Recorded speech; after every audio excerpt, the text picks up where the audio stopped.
يا أيها الذين آمنوا كتب عليكم الصيام. الحمد للہ رب العالمین وخیر العاقبۃ للمتقین، صلاۃ والسلام علی رسول الامین وعلی آلہ وصحبہ اجمعین۔ صلاۃ و سلام لا غایۃ لہما ولا نہایہ، اما بعد فاعوذ باللہ من الشیطان الرجیم، بسم اللہ الرحمن الرحیم، الحمد للہ رب العالمین الرحمن الرحیم۔ معزز سامعین، اللہ تبارک و تعالیٰ کا انتہائی شکر ہے، کرم ہے، اسی کا احسان ہے کہ ایک مرتبہ پھر ہم رمضان المبارک کے مہینے سے اپنی روحانی، دینی، تربیتی انتظام کرنے جا رہے ہیں۔ اسی سلسلے کی ایک کڑی اللہ کا یہ اور بڑا انعام کہ ہم رمضان المبارک میں قرآن حکیم کے کچھ حصوں سے استفادہ کریں گے، اور یہ ہوگا سورہ بقرہ۔ انشاءاللہ ہم پورے رمضان المبارک میں اسے سیکھ سکیں گے، سمجھ سکیں گے، لیکن یہ اس عزم، اس ارادے، اس نیت کے ساتھ ہوگا کہ ہم ان احکامات کو، اللہ تبارک و تعالیٰ کی ان فرمودات کو، ان اسباق کو جو اللہ نے ہمیں عطا کیے، ان احکامات کو جو اللہ نے ہمیں قرآن حکیم کے سورہ بقرہ میں سکھائے، اس کو اپنی زندگیوں میں عملی حصہ بنائیں گے، اور اس کو اپنی زندگی، اس پہ عمل پیرا ہونے کی کوشش بھی کریں گے، اور اس عزم کے ساتھ ہم اس کا آغاز کرتے ہیں۔ سب سے پہلا ہم سورہ فاتحہ لیتے ہیں۔ سورہ فاتحہ قرآن حکیم کے مصحف مبارک کی ترتیب کے لحاظ سے پہلی سورت ہے۔ ترتیبی نزول کے اعتبار سے یہ قرآن حکیم کی 5ویں وحی ہے، انہیں 5ویں نمبر کی سورت ہے۔ اس سے پہلے نازل ہونے والی وحی مختلف سورتوں کے حصوں پر مشتمل تھی، اس لیے اس سورہ فاتحہ کو قرآن حکیم کی پہلی مکمل نازل ہونے والی سورت بھی کہہ سکتے ہیں، اور اسے قرآن حکیم کے مصحف کی بھی پہلی سورت ہے ترتیب کے لحاظ سے۔ کچھ باتیں قرآن حکیم کی مجموعی تعارف کے لحاظ سے، کچھ اصطلاحات ہیں جو ہم بہت استعمال کرتے ہیں، جیسے ہم نے سورہ فاتحہ کہا تو سورت کا لفظ قرآن حکیم کے 114 سورتوں میں سے ہر دفعہ ہم کہتے ہیں سورہ بقرہ، سورہ فاتحہ فلاں، تو سورت کا لفظ عربی زبان میں دراصل 2 معنوں میں استعمال ہوتا ہے۔ بلندی کے لیے استعمال ہونے والا لفظ ہے علو، رفعت، بلندی، اور ساتھ میں دوسرے معنی اس کے ہے فصیل شہر کے۔ پرانے زمانوں میں یا پرانے شہروں کو اگر ہم دیکھیں تو شہروں کے ارد گرد ایک دیوار ہوا کرتی تھی، اور یہ دیوار اگر آج ہم لاہور کو دیکھیں تو موجود لاہور کے موچی دروازہ، باٹی گیٹ، فلاں، یہ سب دروازے شہروں میں ہوتے تھے، داخل ہونے کے انٹری پوائنٹ تھے۔ گویا جنگل، بیاباں اور غیر آباد سے آباد علاقوں کو الگ کرنے کا لیے جو دیوار بنائی جاتی تھی اس کو سورت بلد کہتے تھے۔ وہی لفظ قرآن حکیم کی گویا 114 شہر ہے، علوم کے، معانی کے، احکامات کے، رہنمائی کے، ان شہروں کے الگ الگ نام ہے۔ اس سورت کا نام سورہ فاتحہ ہے، کسی سورت کا نام ہم یاسین کہتے ہیں، کسی سورت کا نام طٰہٰ ہے، کسی سورت کا نام مزمل ہے۔ تو سورت کے لفظ معنی تو یہ ہو گئے، پھر ہر سورت کے اپنے اپنے معنی ہوں گے، وہاں پر ہم اسے ذکر کریں گے۔ ہم اس سورت کا نام فاتحہ مشہور ہے، اور فاتحہ کے معنی ہے آغاز کرنے۔ افتتاح کا لفظ اردو میں اسی سے استعمال ہوتا ہے۔ ہم احادیث مبارکہ میں رسول اکرم صلی اللہ علیہ وسلم نے اس سورت کے متعدد نام بتایا۔ گویا ہمیں اس سے یہ معلوم ہوا کہ ایک سورت کا ایک سے زائد نام ہو سکتے ہیں، جیسے کہ ام القرآن، سبع مثانی، سورۃ الصلاۃ، یہ وہ ام الکتاب یہ وہ نام ہے جو ابو ہریرہ رضی اللہ تعالیٰ عنہ نے ترمذی کی حدیث میں ذکر ہوئے ہیں۔ اس طرح امام بخاری نے ایک حدیث ذکر کی جس میں اس سورت کے کچھ اور نام جیسے سورت الکافہ، اساس القرآن، سورت الحمد، گو یہ 9-10 نام ہے صرف اس ایک سورت کے۔ کبھی بعض مصحف آپ ہدیہ کریں گے تو آپ دیکھیں گے اس میں ایک سورت کا نام سورہ دہر ہے، کسی اور مصحف میں اسی سورت کا نام سورہ انسان ہوگا۔ تو یہ غلط فہمی رفع کرنا مقصود ہے کہ سورتوں کے نام رسول اکرم صلی اللہ علیہ وسلم نے رکھے ہیں، انہیں اسی وقت سے یہ نام ہے۔ یہ اجتہادی کاوش نہیں ہے، انہیں کسی دانشور، کسی مجتہد، کسی عالم دین نے سورتوں کے نام نہیں لکھے، بلکہ سورتوں کے نام رسول اکرم صلی اللہ علیہ وسلم ہی کے رکھے ہوئے ہیں۔ اور ایسی تمام چیزیں ہیں جو رسول اکرم صلی اللہ علیہ وسلم نے طے کر دی ہے، ہم اصطلاح میں کہتے ہیں یہ توفیقی ہے، اجتہادی نہیں ہے۔ تو سورتوں کے نام اجتہادی نہیں ہے۔ اس سورت میں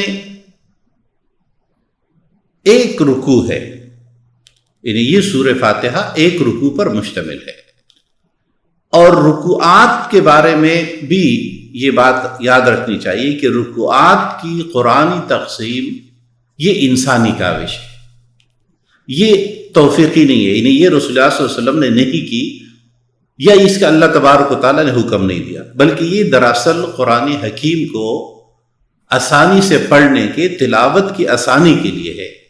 اس لیے اگر کوئی شخص قرآن حکیم کے رکوعات نہیں مانتا کہ نہیں جی یہ رکوعات کی جو تعداد ہے یہ ٹھیک نہیں ہے، جیسے ہمارے ہاں قرآن حکیم کی جو موجودہ رکوعات ہے وہ مشہور قول کے مطابق تو 540 ہے،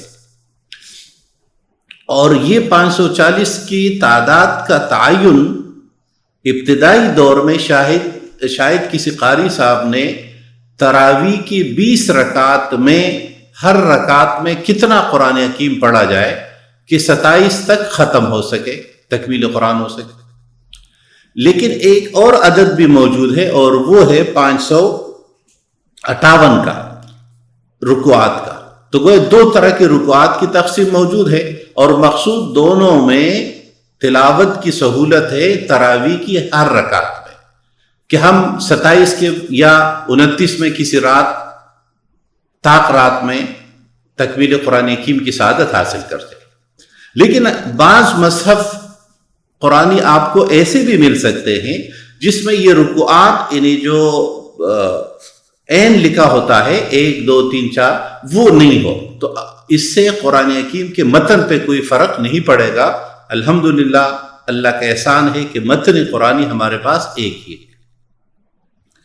یہ سورت مکی سورت ہے، اور مکی صورتیں اور مدنی صورتیں یہ قرآن حکیم کی ایک تقسیم ہے، اور مکی صورتیں وہ صورتیں ہیں جو رسول اکرم صلی اللہ علیہ وسلم کے ہجرت فرمانے سے پہلے کی نازل شدہ وحی ہے۔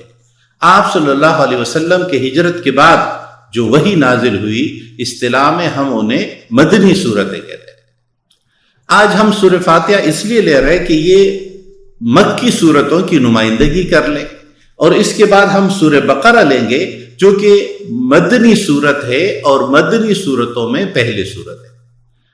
اور آپ اگر دیکھیں گے تو سورہ فاتحہ کا لفظ جہاں لکھا ہوا ہوتا ہے متن قرآن میں، اس سے دائیں طرف 1 لکھا ہوگا اور اس سے بائیں طرف 5 لکھا ہوا ہوگا۔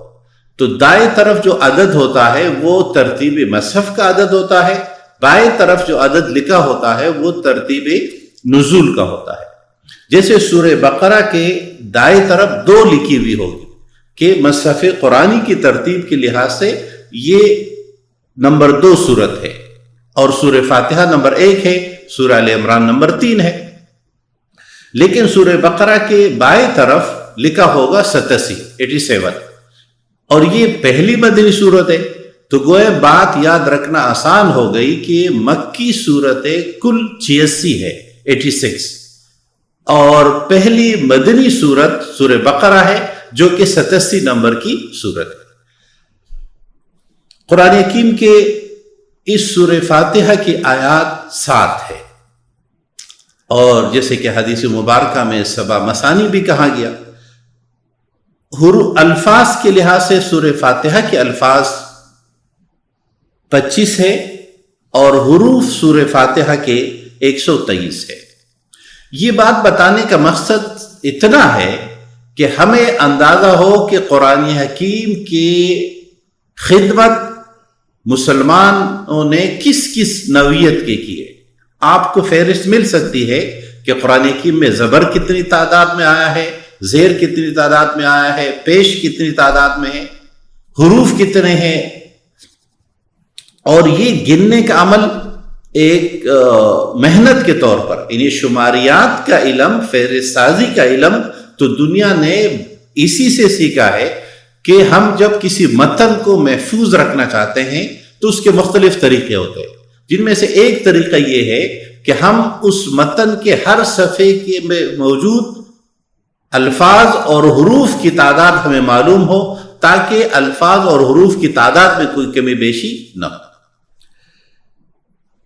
بسم اللہ الرحمن الرحیم کا لفظ کا یہ جملہ، یہ آیت، یہ سطر قرآن حکیم میں 114 مرتبہ ہی آیا ہے، یعنی ہر سورت کے فوراً بعد، یعنی سورت جب بھی شروع ہوگی تو ہم بسم اللہ الرحمن الرحیم پڑھتے ہیں، اور یہ بسم اللہ الرحمن الرحیم اور اس کے ساتھ ایک اور جملہ ہم پڑھتے ہیں، اعوذ باللہ من الشیطان الرجیم اور بسم اللہ الرحمن الرحیم۔ فقہی لحاظ سے، عملی لحاظ سے تو جب ہم تلاوت کا آغاز کریں گے تو اعوذ باللہ اور بسم اللہ دونوں پڑھ لیں گے، اور جب ہم کہیں وقفہ کرتے ہیں، تلاوت کے درمیان رکتے ہیں یا ایک سورت سے دوسری سورت کی طرف منتقل ہوتے ہیں تو ہم صرف بسم اللہ الرحمن الرحیم پڑھتے ہیں۔ یہ اسلوب ہے امت مسلمہ کا۔ بسم اللہ الرحمن الرحیم کا یہ جملہ سورتوں کے شروع میں، ایک سورت سورہ برات یا سورہ توبہ کے شروع میں بسم اللہ الرحمن الرحیم لکھی ہوئی نہیں ہے۔ اب یہ سوال اٹھ سکتا ہے کہ کیوں نہیں لکھی ہوئی ہے؟ تو کیوں کے سوال سے پہلے یہ سوال اٹھنی چاہیے کہ کیوں لکھنی چاہیے؟ تو جواب یہ ہوگا کہ اس لیے لکھنی چاہیے کہ سب سورتوں کے شروع میں ہے۔ تو جواب اس سوال کا یہ ہے کہ سب سورتوں کے شروع میں از خود نہیں لکھی جائے گی، بلکہ جہاں رسول اکرم صلی اللہ علیہ وسلم نے فرمایا، آپ نے تلاوت کرتے ہوئے، سکھاتے ہوئے بسم اللہ الرحمن الرحیم پڑھی، تو اس وقت سے لے کر آج تک ہم ہر سورت کے شروع میں پڑھتے ہیں۔ سورہ توبہ کے شروع میں آپ صلی اللہ علیہ وسلم نے نہیں پڑھی، نہیں لکھوائی، اس لیے آج تک امت مسلمہ نے ایسا نہیں کیا۔ یعنی بظاہر تو یہ ایک اچھا کام لگتا ہے بسم اللہ الرحمن الرحیم پڑھنا، لیکن قرآن حکیم میں ایک اچھے لفظ کا اضافہ بھی مسلمان امت نے اپنی طرف سے کبھی نہیں کیا۔ لیکن درمیان میں قرآن حکیم کی آیت میں ہے کہ انہ من سلیمان نو بسم اللہ الرحمن الرحیم، تو اس بسم اللہ کو اگر گنا جائے تو سورتوں کے آغاز میں تو 113 مرتبہ، لیکن سورت کے درمیان میں ایک مرتبہ بسم اللہ الرحمن الرحیم آیا، تو مجموعی تعداد بسم اللہ الرحمن الرحیم کی 114 ہی ہے۔ یہ اعوذ باللہ من الشیطان الرجیم جو سورہ نحل میں دوسرا جو جملہ ہم استعمال کرتے ہیں ابتدائیہ کی لیے، آغاز کے لیے، وہ سورہ نحل میں اللہ تبارک و تعالیٰ نے سکھایا کہ فَإِذَا قَرَأْتَ الْقُرْآنَ فَاسْتَعِذْ بِاللَّهِ مِنَ الشَّيْطَانِ الرَّجِيمِ، جب آپ قرآن حکیم کی تلاوت کریں تو اعوذ باللہ من الشیطان الرجیم پڑھیں۔ انہیں گویا دو چیزیں، یہ سورہ نحل کی آیت نمبر 98 ہے۔ ایک، جب ہم قرآن حکیم کے آگے بیٹھتے ہیں سیکھنے کے لیے، سمجھنے کے لیے، عمل کرنے کی نیت سے، تو ہم اللہ تبارک و تعالیٰ کی سے دعاگو ہوتے ہیں، اللہ کی پناہ میں آتے ہیں تعوذ پڑھ کر، اور جب ہم اعوذ باللہ پڑھتے تو اس پناہ گاہ کو سمجھیے قرآن حکیم کے آخر صورت کے ساتھ، یعنی شروع میں بھی ہم اعوذ باللہ پڑھتے ہیں، آخر میں ہم کہتے ہیں قل اعوذ برب الناس ملک الناس الہ الناس، یعنی دو پناہ گاہوں کی دعاؤں کے ساتھ ہم اللہ سے طلب کرتے پناہ گاہ ہے، اور یہ پناہ گاہ اللہ تبارک و تعالیٰ نے قرآن حکیم کی شکل میں عطا کر دی کہ اگر تم دنیا میں اللہ کی طرف آ جاؤ، قرآن حکیم کی پناہ میں آ جاؤ، تو تم شیطان کے حملوں سے محفوظ ہو جاؤ گے، اور جب تم شیطان کے حملوں سے محفوظ ہوں گے، اللہ کے پناہ میں ہوں گے، تو تم جنت کا استحقاق حاصل کرو گے۔ یہ ابتدائی 2-3 باتیں تھی تعارف قرآن کے حوالے سے۔ اب بسم اللہ الرحمن الرحیم پہ ایک بات اور یاد رکھنے کی ہے، اور وہ یہ ہے کہ بسم اللہ اسلام جس معاشرے کی تشکیل چاہتا ہے، اس میں رسول اکرم صلی اللہ علیہ وسلم کی تعلیم یہ ہے کہ ہر کام کا آغاز، ہر نیک کام کا آغاز بسم اللہ الرحمن الرحیم سے کہا جائے۔ ہمارے پاس تاریخی لحاظ سے رسول اکرم صلی اللہ علیہ وسلم کے 108 تحریرات موجود ہیں، جن میں کچھ آپ صلی اللہ علیہ وسلم کے خطوط ہیں، کچھ آپ صلی اللہ علیہ وسلم کے معاہدے ہیں۔ طبقات ابن سعد نے ان 108 کا ذکر کرتے ہوئے فرمایا کہ ان سب کا آغاز بسم اللہ الرحمن الرحیم سے ہوا ہے۔ تو گویا رسول اکرم صلی اللہ علیہ وسلم کی سیرت بھی ہے، قرآن حکیم کی عملی شکل بھی ہے کہ سورت کا آغاز ہو رہا ہے تو بسم اللہ الرحمن الرحیم لکھی جائے۔ بسم اللہ الرحمن الرحیم کے بارے میں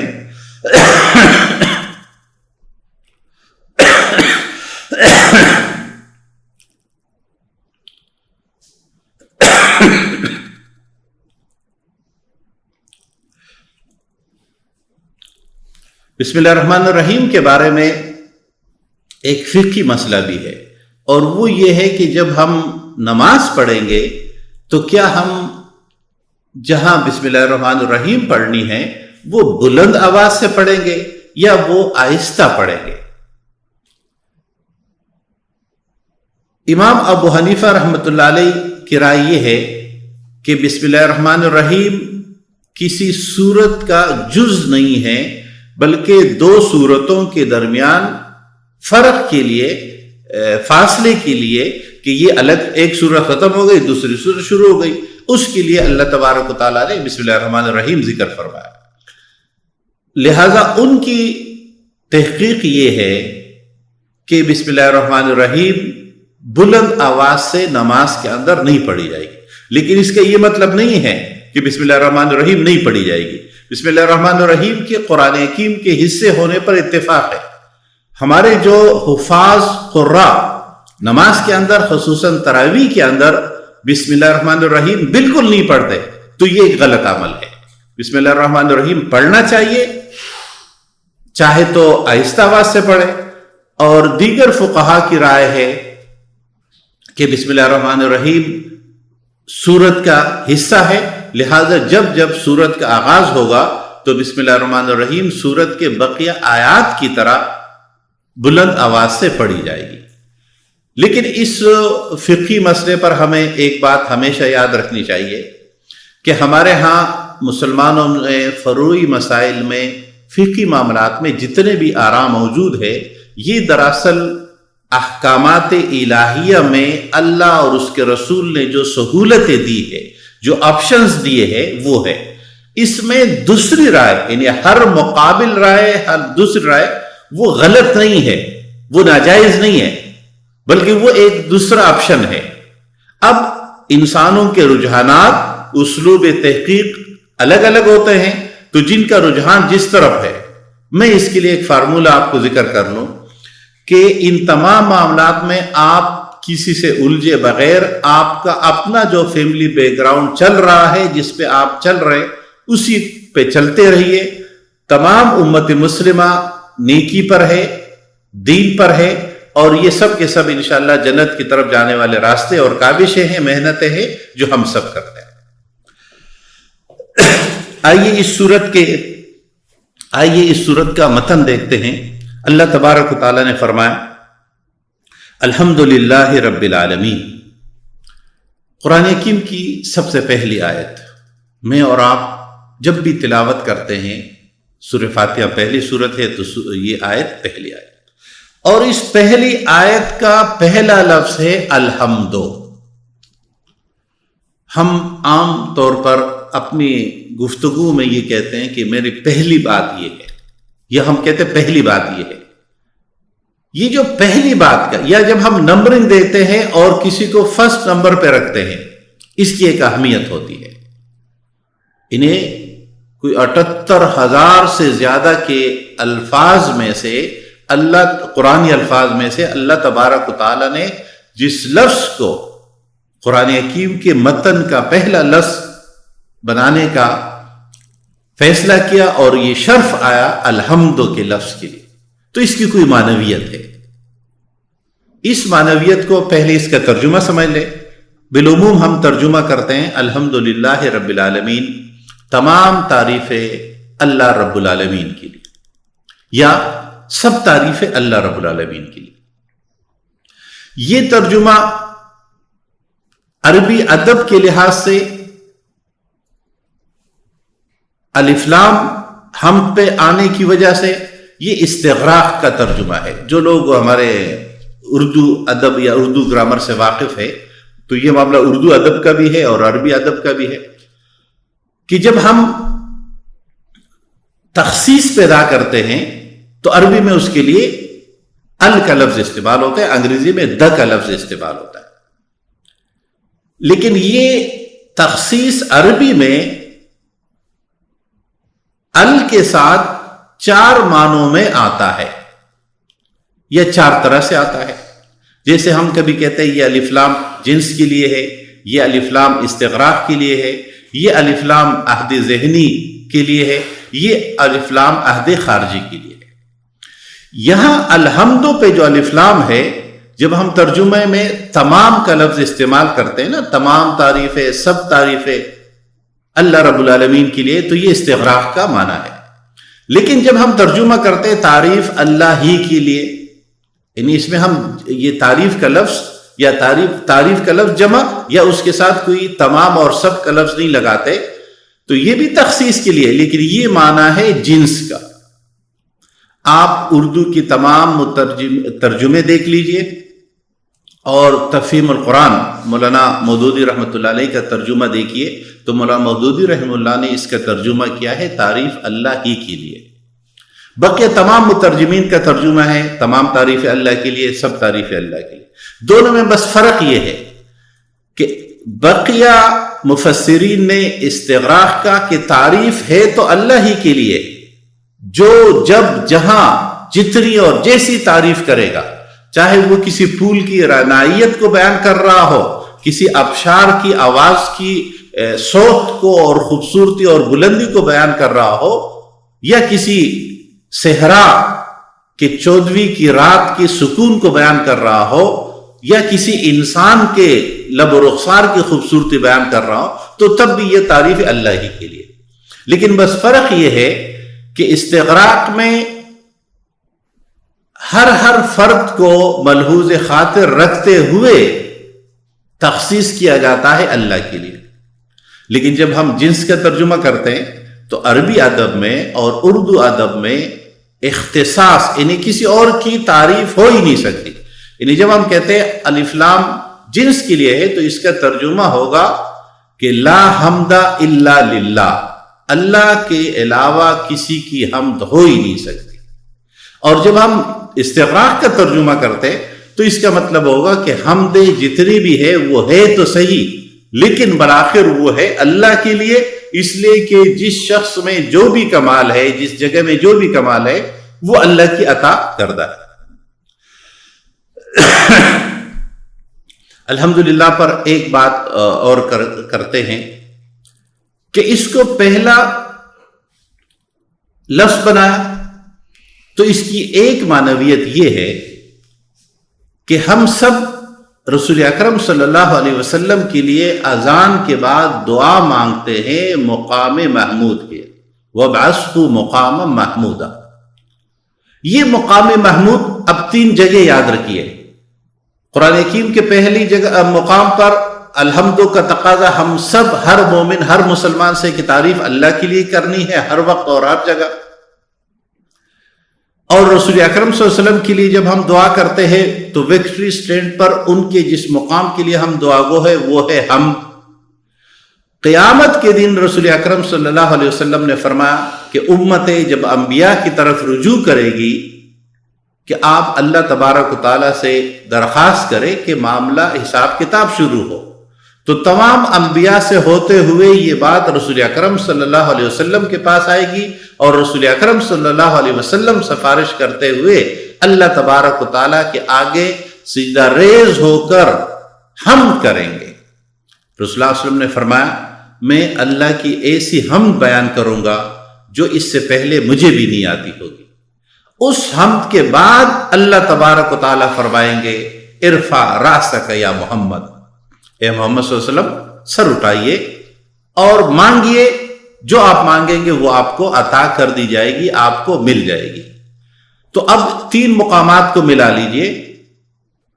ہم میں سے ہر ایک ہم پڑھتے ہیں، ہر وقت پڑھنی چاہیے، اور ہم کے معنی ہی ہے کہ جو آپ کو نعمت کی جو بھی شکل میسر ہے، یعنی معلوم یا نامعلوم، اس پہ کسی کی شکر گزاری کرنا، اور اس شکر گزاری کے لیے چاہے ہم شکر کا لفظ استعمال کریں، یعنی ہم تو صرف زبان سے ادا ہونے والا ہے، شکر پورے بدن سے ادا ہونے والا ہے۔ تو پورے بدن سے اور زبان سے اللہ کی حمد کا مطلب ہے اللہ کے تبارک و تعالیٰ کے بتائے ہوئے تمام احکامات کے آگے مکمل سر تسلیم خم کر دینا۔ تو اللہ تبارک و تعالیٰ نے فرمایا الحمدللہ رب العالمین، تعریف اللہ رب العالمین ہی کے لیے۔ رب کا لفظ قرآن حکیم میں بار بار استعمال ہونے والا لفظ ہے، جو بنیادی طور پر 3 معنوں میں استعمال ہوتا ہے۔ عربی زبان کا لفظ ہے رب، اس کے 3 معنی، اور یہ معنی اردو میں سمجھنا بہت ضروری اس لیے ہے کہ ہم بالعموم رب کا ایک ہی معنی جانتے ہیں اور وہی بولتے رہتے ہیں کہ رب کے معنی ہے پروردگار۔ اگرچہ یہ پروردگار کے معنی حضرت ابو ہریرہ رضی اللہ تعالیٰ عنہ نے سکھائے ہیں اور ٹھیک معنی ہے، لیکن دراصل یہ لفظ مجموعہ ہے 3 معنویت کا یا 3 الفاظ کا۔ پہلا ہے مالک و آقا۔ جب ہم کہتے ہیں اللہ ہمارا رب ہے تو اس کا مطلب ہے وہ ہمارا مالک آقا ہے، یعنی ہم اس کی پراپرٹی ہے، ملکیت ہے، اور وہ ہمارا مالک ہے۔ یہ پہلا تصور ہے ایمانیات کا بھی، اور یہی تصور ہے اپنے آپ سے دستبرداری کا بھی۔ جب میں کہتا ہوں اللہ میرا رب ہے تو اس کا مطلب ہے میں اپنی آزاد مرضی سے دستبردار ہو کر اس کے آگے مکمل سپردگی اختیار کروں گا جو میرا رب ہے۔ تو رب کے پہلے معنی ہے مالک و آقا۔ رب کے دوسرے معنی ہے مربی، خبرگیری کرنے والا، نگہبانی کرنے والا، مانیٹرنگ کرنے والا، واچ کرنے والا۔ یعنی میں اس دنیا میں فری نہیں ہوں، کوئی ہے جس نے مجھے زندگی گزارنے کا طریقہ سکھایا، وہ مربی ہے، وہ تربیت کرنے والا ہے، اور وہی اس کی نگہبانی کرنے والا ہے کہ میں اس قرآن کی دی ہوئے تربیت کو حاصل کر رہا ہوں یا نہیں۔ تیسرے معنی اس کے ہے حاکم، منتظم، میں اعلیٰ فرمان روا، چیف ایگزیکٹو۔ اللہ تبارک و تعالی رب ہے اور ہم اسے مالک حقیقی یا حاکم مانتے ہیں، جسے کے لیے ہم اصطلاح استعمال کرتے ہیں توحید ربوبیت کے ساتھ ساتھ توحید حاکمیت۔ جس طرح وہ رب اکیلا ہے اس طرح حاکم بھی وہ اکیلا ہے۔ اس کے حکم، احکامات، اس کے دیے ہوئے لا کے مقابلے میں جتنے احکامات انسان نے بنائے ہوں گے وہ بھی درست اور صحیح نہیں ہوں گے، اسی کے احکامات کے آگے اپنے مرضی سے دستبردار ہوں گے۔ الحمدللہ رب العالمین الرحمن الرحیم۔ اب تمام تعریف اللہ کے لیے جو رب ہے عالمین کا۔ عالمین جمع ہے، واحد نہیں ہے، اور اس سے مراد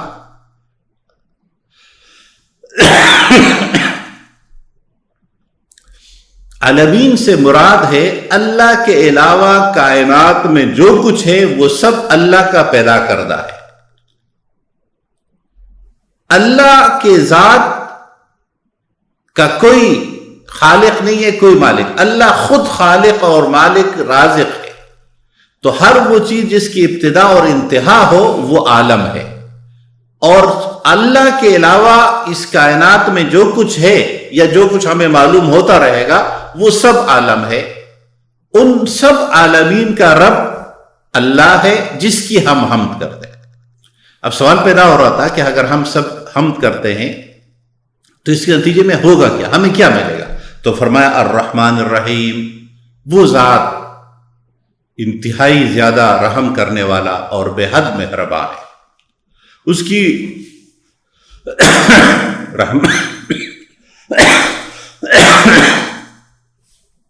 اس کی رحمانیت اور اس کی رحیمیت کا گہرائی اور گہرائی دونوں کے لحاظ سے، یعنی وسعت کے لحاظ سے بھی، تیز رفتاری کے لحاظ سے بھی کوئی انتہا نہیں، ہمہ وقت ہر کسی کے لیے جو اس کی طرف رجوع کرے اس کے لیے وہ رحمان اور رحیم ہے۔ مالک یوم الدین، اللہ تبارک و تعالی مالک ہے قیامت کے دن کا۔ مالک کا لفظ عربی زبان میں دو معنوں میں استعمال ہوتا ہے۔ ایک معنی میں ہم کہتے ہیں جب کوئی کسی کی پراپرٹی ہو، ملکیت کے معنوں میں، اور جب اس کو مالک یعنی حکمران کے معنوں میں لیتے ہیں تو یہاں یہ لفظ دونوں معنوں میں استعمال ہوا۔ اللہ ہمارا حاکم بھی ہے اور اللہ ہمارا مالک بھی ہے۔ یوم الدین، وہ مالک ہے، وہ حکمران ہے، وہ اختیاری کلی رکھتا ہے قیامت کے دن کا۔ دن کا لفظ عربی زبان میں قرآن حکیم نے 4 معنوں میں استعمال کیا ہے۔ دین کے پہلے معنی ہے مذہب، شریعت، زندگی گزارنے کا طریقہ۔ دین کا پہلا معنی ہے کوڈ آف لائف، پوری نظام زندگی اللہ کے احکامات کے مطابق ہو۔ اس طرح دین کا لفظ جزا کے معنوں میں بھی استعمال ہوتا ہے، بدلے کے معنوں میں، تو دین کا لفظ قرآن قیامت کے لیے بھی استعمال کرتا ہے۔ دین کے معنی اطاعت کے بھی ہے، فرمانبرداری کے بھی ہے، اور دین کا لفظ ملکی قانون کے لیے، اسٹیٹ لا کے لیے بھی استعمال ہوتا ہے۔ یعنی قرآن حکیم میں دین کے لفظ کے یہ 4 معنی۔ یہاں پر جب قرآن نے فرمایا مالک یوم الدین، تو اس کا معنی ہے وہ جو قیامت کے دن کے یا جزا کے دن کا مالک ہے۔ اور یہاں عقیدہ آخرت کا تعین ہوا کہ یہ دنیا ہی صرف نہیں ہے، بلکہ اس کے بعد ایک دور آئے گا جس میں اچائی کا بھی بدلہ ملے گا اور نافرمانیوں کا بھی بدلہ ملے گا۔ تو اللہ تبارک تعالیٰ نے فرمایا ایاک نعبد و ایاک نستعین، ہم تیری ہی عبادت کرتے ہیں اور تجھ ہی سے مدد چاہتے ہیں۔ 2 باتیں متعین ہو گئی۔ ایاکا نے یہ بات بتا دی کہ جب بھی عبادت ہوگی، جب بھی مدد چاہی جائے گی، وہ مدد اللہ تبارک و تعالی ہی سے مانگی جائے گی۔ انہیں مدد کرنے والا وہ ہے اور عبادت بھی اس کی ہوگی۔ اب عبادت کا لفظ عربی زبان میں استعمال ہوتا ہے نمبر 1 پوجا پاٹ کے لیے، یعنی مراسم عبودیت ہم جتنے ادا کرتے ہیں اس کے لیے عربی زبان میں رب کا لفظ ہم استعمال کرتے ہیں کہ وہ ہمارا رب ہے۔ اور اللہ تبارک و تعالی نے یہاں پر نعبدو کا لفظ استعمال کیا، ایاک نعبدو، یعنی واحد کا لفظ نہیں ہے، ہم سب تیری ہی عبادت کرتے ہیں۔ اور پھر نعبدو پر ایاک کی تقدیم نے یہ بات بتا دی کہ اہمیت عبادت کے ساتھ اس کی ہے کہ یہ عبادت اسی اللہ تبارک و تعالیٰ کی ہو، کسی اور کی نہیں ہو۔ دوسرے معنی انہیں پوجا پرستش کے بعد عبادت کے دوسرے معنی ہیں اطاعت اور فرما برداری. عبادت اسی کی ہوگی، اطاعت اسی کی ہوگی، مراسم عبودیت بھی اسی کے لیے ادا کیے جائیں گے، اور بندگی اور غلامی بھی اسی کی ہوگی. یعنی اس کے ساتھ بندگیوں میں کسی اور کو شامل نہیں کیا جائے گا. اہدنا الصراط المستقیم اس صورت کا مرکزی مضمون ہے اللہ تبارک و تعالیٰ سے سیدھے راستے کی دعا. اور یہ گویا دعا ہے کہ اہدنا الصراط المستقیم، اے اللہ ہمیں سیدھے راہ عطا فرما اور سیدھے راہ پہ چلنے کی توفیق عطا فرما. صراط الذین انعمت علیہم، وہ راستہ جو ان لوگوں کا ہو یا ان لوگوں کا راستہ جن پر تیرا انعام ہوا ہے. اللہ کا انعام جن جن لوگوں پر ہوا، یعنی گویا یہاں راستے کا تعارف اللہ تبارک و تعالی راستے کے خم و پیش سے نہیں کرا رہا، بلکہ اللہ تبارک و تعالی راستے کا تعارف اس راستے پر چلنے والوں سے کرا رہا ہے. یعنی راستہ نہیں، کارواں مراد ہے کہ اس کارواں میں ہمیں شامل فرما.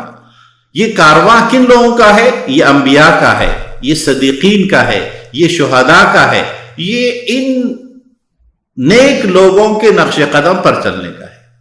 میرے آپ کے لیے اس دعا کا اس دنیا میں جو نتیجہ ہے وہ یہ ہے کہ ہم اپنے ارد گرد کا جائزہ لیں کہ ہم جس کارواں میں چل رہے ہیں، ہماری دوستیاں، ہماری رشتہ داریاں، ہمارے تعلقات، وہ آیا ان لوگوں کے ساتھ ہے جو ہمیں جنت کی طرف لے کر جائیں گے یا ہمارا جنت میں جانا مشکل بنا دیں گے. غیر المغضوب علیہم ولا الضالین، نہ ان لوگوں کا راستہ جن پر تیرا غضب آیا ہے اور نہ ان لوگوں کا راستہ جو تیری راہ سے بٹ گئے. اب عمومی لحاظ سے تو ہم اس سے یہود و نصارہ مراد لیتے ہیں، لیکن دنیا میں اللہ کے مغضوب اور اللہ کی راہ سے بھٹکے ہوئے لوگ صرف یہی دو اجتماعیتیں نہیں ہیں. وہ تمام لوگ جو اللہ کی اس راہ سے بٹ جاتے ہیں، اور بھٹکنے کا معنی یہ ہے، غضب کی بنیاد یہ بنتی ہے جب انسان انفرادی یا اجتماعی لحاظ سے اللہ کی بات کے مقابلے میں اپنی بات کو اولیت دے دے. تو سورہ فاتحہ کے بارے میں آج کی یہ مختصر گفتگو کا اختتام اس بات پہ کریں گے کہ سورہ فاتحہ کا ایک نمازوں میں ہمارا ایک کردار ہے. ہم ہر نماز میں یہ سورت پڑھتے ہیں اور یہ سورت کی اہمیت ہے. بلکہ رسول اکرم صلی اللہ علیہ وسلم نے فرمایا کہ شیطان 4 مرتبہ رویا، چیخا چلایا، ان میں سے ایک مرتبہ جب یہ سورت نازل ہوئی.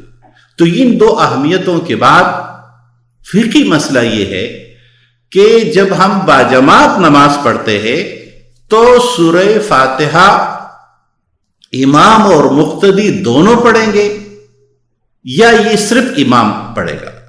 تو امام فقہی لحاظ سے ہمارے امام مالک رحمۃ اللہ علیہ فقہی لحاظ سے امام مالک رحمۃ اللہ علیہ کی رائے یہ ہے کہ امام اور مقتدی دونوں پر سورہ فاتحہ پڑھنا واجب ہے. امام ابو حنیفہ رحمۃ اللہ علیہ کی رائے یہ ہے، اور ظاہر یہ دونوں رائے سنت مطہرہ کی روشنی میں ہے، کہ صرف امام پڑھے گا، مقتدی سنے گا. اور تیسری رائے یہ ہے کہ جب امام کی قرأت سنائی دے گی، یعنی جہری نمازوں میں صرف امام پڑھے گا اور سری نمازوں میں مقتدی پڑھے گا. اس موقع پر یہ تفصیلات کا موقع نہیں ہے کہ ہم ان صحابہ رضوان اللہ علیہ اجمعین کا ذکر کریں جن جن کی یہ آراء ہے، اس لیے مختصر ہم نے صرف ان فقہا کا ذکر کر دیا. وآخر دعوانا ان الحمد للہ رب العالمین.